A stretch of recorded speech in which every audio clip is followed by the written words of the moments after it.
पढ़ते हैं, यही सेम वचन हम उस टॉपिक में पढ़ते हैं। ये लिखा है, हे सिय्योन की बेटी से कह, देख तेरा राजा तेरे पास आता है, नम्र है, वह गधे पर बैठा, वरन लादू के बच्चे पर, यानी कि गधी के बच्चे पर, उसे लादू भी कहते हैं। तो ये चीज जब उनके साथ हुई तो वे बड़े हैरान हुए, जो चेले थे। और जब लेकर गधी को आए, जब उसके बच्चे को लेकर आए, क्योंकि जो यरूशलेम है वो परमेश्वर का निवास स्थान है, वो उसका घर है। वो जब अपने घर की ओर जा रहा था तो लोगों ने क्या किया कि रास्ते में उनके जितना उनका रास्ता था, उन्होंने अपने बिछोने, अपने कपड़े, अपने वस्त्र निकाल कर बिछा दिए, क्योंकि वे जानते थे यही राजकुमार है, यही राजा है, यही हमारा प्रभु है, यही हमारा उद्धार करता है। इसीलिए लोगों ने प्रभु यीशु मसीह का वेलकम किया। हालेलुया। क्या आज आप भी तैयार हैं यीशु मसीह का स्वागत करने के लिए? तो आपको पहले सब बुरे काम छोड़ने पड़ेंगे, अपनी बुरी आदतें छोड़नी पड़ेगी, आपको परमेश्वर के वचन के अनुसार चलना पड़ेगा। हम हर साल जब हम खजूरिया रविवार, जिसे हम पाम संडे कहते हैं, जब हम सेलिब्रेट करते हैं, पर हमारे अंदर की जो कमियां होती हैं उसको हम भूल जाते हैं।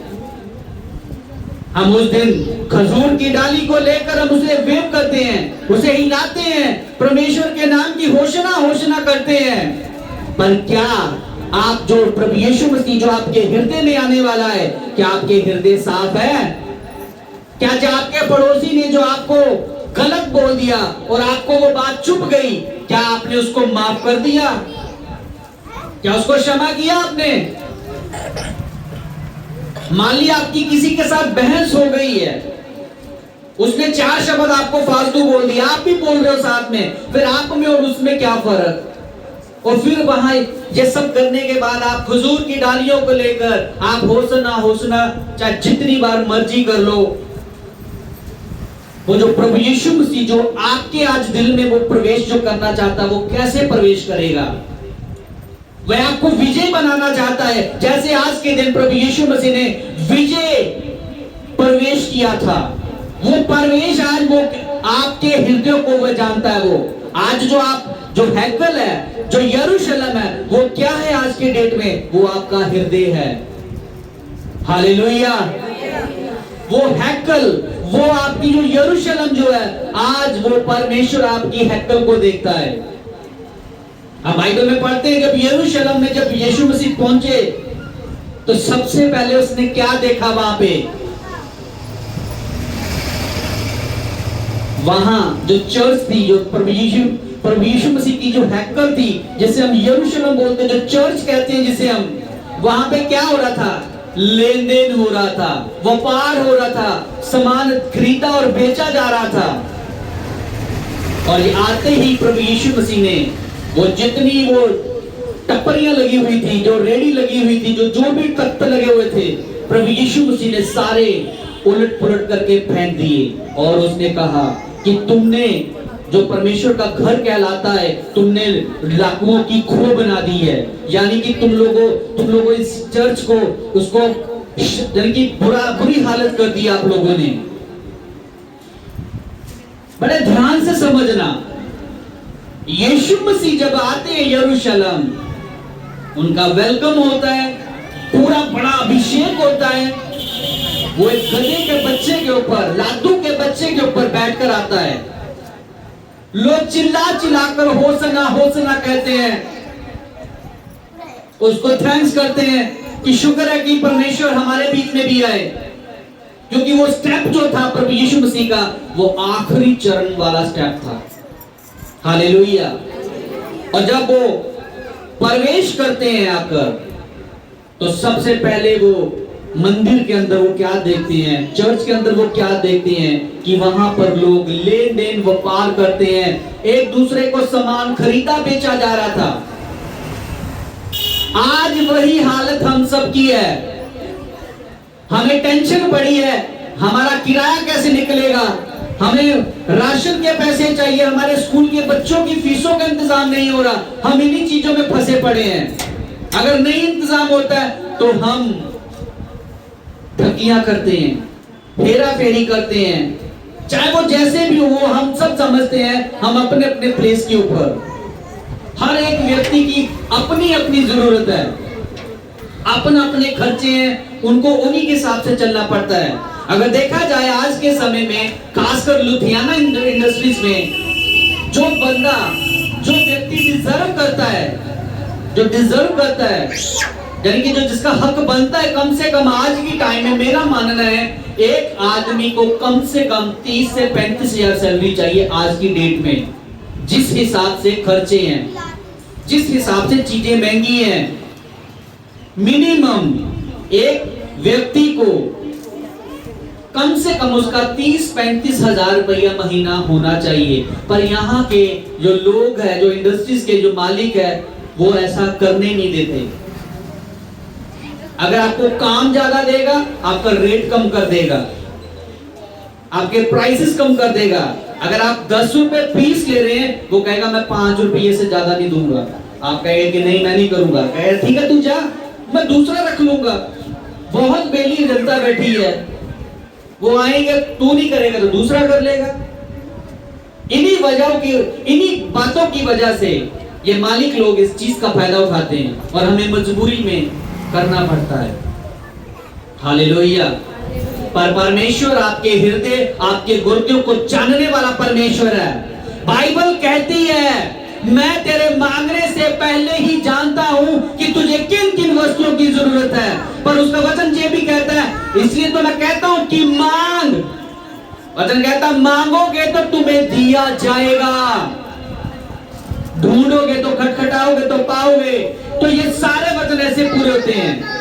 परमेश्वर ने जब आपको अपनी मां के गर्भ में डाला था, साइलेंट होके सुन लो वचन भाई, अगर किसी को बात करनी वो पीछे जाके कर सकता है। हालेलुया।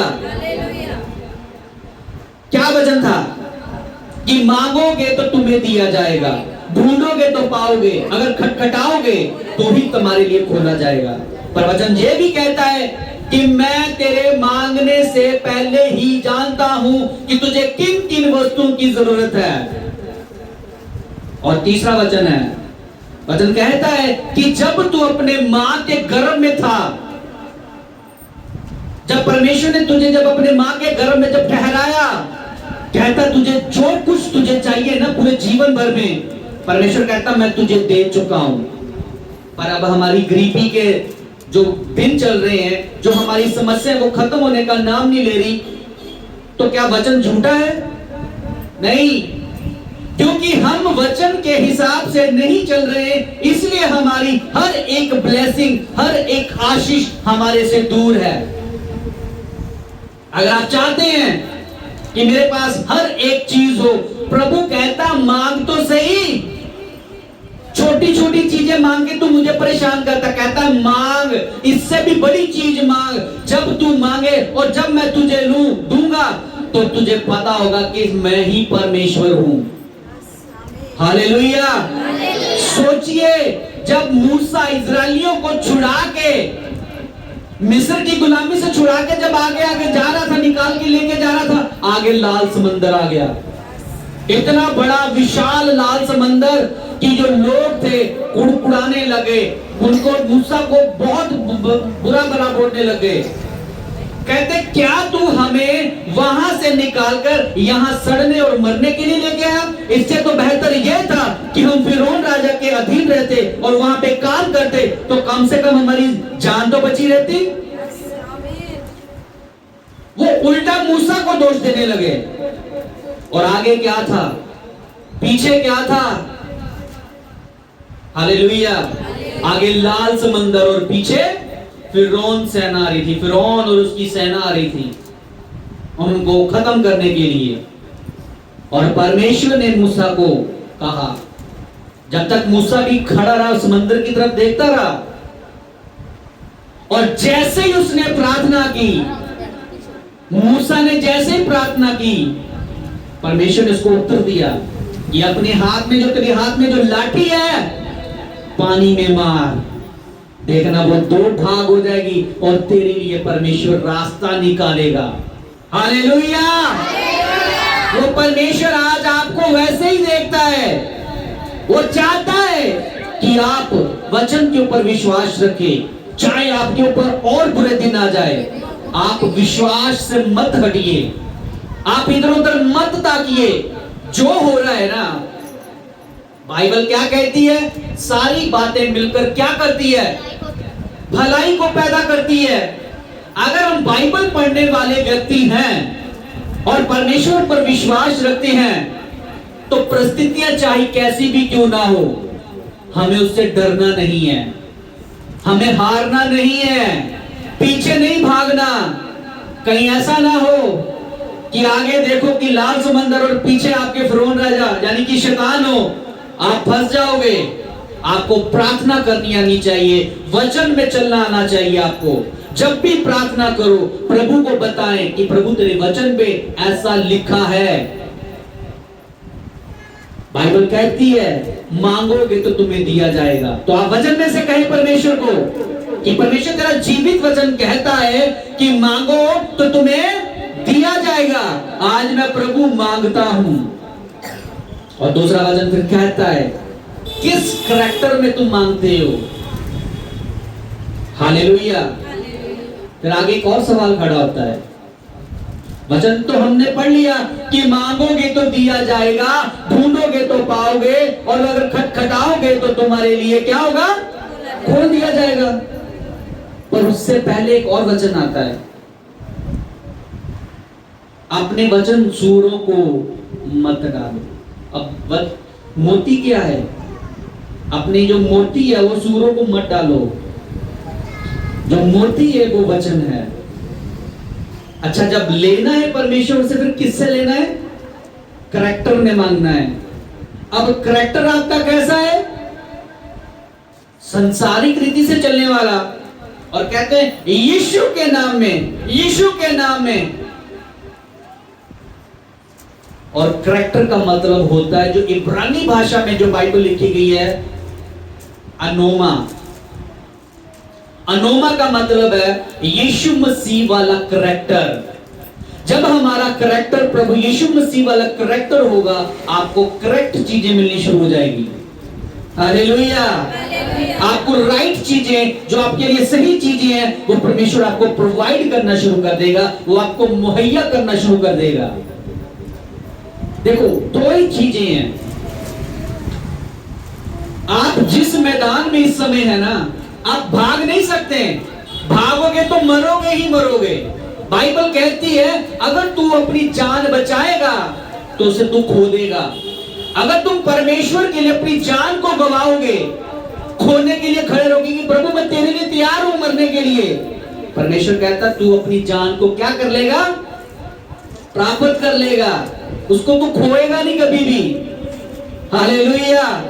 जो प्रभु यीशु मसीह के लिए अपने आप को कुर्बान करने के लिए खड़ा रहता है, वह सर्वदा जीवन पाता है। और जो अपनी जान बचाता है, परमेश्वर के कामों से भागता है, तो उसके साथ फिर क्या होता है? वो बाइबल कहती है वो मारा जाएगा, वो जल्दी मारा जाएगा। क्योंकि जिस मैदान में हम सब हैं, क्योंकि हम लड़ाई के मैदान में ही हैं इस समय। अगर आप लड़ेंगे नहीं तो दूसरा आपको मार देगा। कौन? शैतान।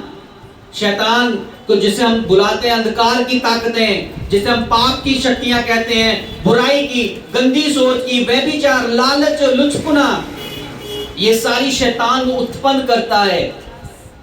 जब जब व्यक्ति परमेश्वर के वचन में बढ़ता है, मैं उसको साइन बताता हूं आपको कैसे पता चलेगा कि मैं बढ़ रहा हूं। आप जैसे जैसे मसीह में बढ़ते जाएंगे, आपका विरोध होगा। हालेलुया। आपका विरोध होगा, आपके ऊपर लांछन लगाई जाएगी, आपके साथ भेदभाव करना शुरू हो जाएगा। आपके साथ वह आपको तुच्छ जानने लग जाएंगे। और बाइबल कहती है जिस दिन आपके साथ ऐसा हो, मेरे आत्मिक पिता खुद कहते हैं, क्योंकि उनकी टीचिंग के द्वारा ही मैं प्रेरित होकर वचन करता हूं, जबकि मेरी औकात नहीं है कि प्रीच करूं। इस समय भी मैं परमेश्वर के मसीह के साथ भर के ही आपको प्रीच कर पा रहा हूं। हालेलुया। मैं हर रविवार आपको बोलता हूं, मेरी औकात नहीं है प्रचार करने की, पर परमेश्वर जिससे चाहता है उससे काम ले लेता है। योना नबी की पुस्तक पढ़ लीजिए। परमेश्वर ने अपने काम के लिए उसको ठहराया होता, उसको बोला था जा निनवे शहर को जाके प्रचार कर। वो क्या करता है? दूसरी तरफ भागने लग जाता है। परमेश्वर ने जिससे काम लेना है ना, उसको उससे लेना ही है, चाहे जितना मर्जी आप लेट कर लो। हालेलुया। अगर आप भी विजय प्रवेश करना चाहते हैं, जैसे प्रभु यीशु मसीह ने विजय प्रवेश किया, यरूशलेम में जाके परमेश्वर की टूटी हुई शापना को बनाया, उसने फिर से परमेश्वर के जो चर्च में अंदर जो गड़बड़ी काम हो रहे थे वो सब खत्म किए। तो शैतान को ये लग रहा था कि आएगा, कुछ थोड़ा बहुत करेगा तो कौन सा ये जीत जाएगा। शैतान ने बड़ा दिमाग लगा रखा था। उसने क्या किया? प्रभु यीशु मसीह के ऊपर इल्जाम लगवाने शुरू कर दिए, झूठे गवाह पैदा कर दिए। वो जब जब परमेश्वर यीशु मसीह को चिन्ह और चमत्कार के कार्य करता था, लोग उंगली उठाते थे कि ये तू किसके कहने से या किसकी पावर से तू कर रहा है, किस अधिकार से तू कर रहा है। यहां तक कि सदूकी फरीसी इतने परेशान हो गए, जबकि उसने परमेश्वर के साइन दिखाए, चिन्ह और चमत्कार, अद्भुत कार्य किए। जब वो आराधनालय में जाकर प्रीच करता था, तो वो जब वहां पे कोई बीमार, लंगड़ा, लूला या कोई भी आता था, वो उसको चंगा कर देता था। उसका मन प्रभु यीशु मसीह का तरस से भर जाता था। उसकी ओर देखकर उसको तरस से भर जाते थे। इतना दयालु प्रभु यीशु मसीह है। वो लोगों को चंगा करता था और लोगों को ये बात पचती नहीं थी। आज भी सेम वैसे ही हो रहा है। लोगों के घरों में जब चंगाई होती है, जब हम प्रभु यीशु मसीह के नाम का झंडा ऊंचा करते हैं, दूसरा अन्य व्यक्ति, सेम वही चीज होती है जैसे हम बाइबल में हम पढ़ते हैं। मैं आपको प्रेमी कहते हैं, पैसा लेकर धर्म परिवर्तन करने वाला कह देते हैं। लोग आपसे वैर और विरोध और आपसे ईर्ष्या करना शुरू कर देते हैं। पर बाइबल कहती है जिस दिन आपके साथ ऐसा होने लग जाए, आप समझ लीजिए प्रभु के अंदर आप बढ़ रहे हैं, आप परमेश्वर के वचन में बढ़ रहे हैं, आपकी उन्नति हो रही है, आप तरक्की कर रहे हैं, आप ऊंचे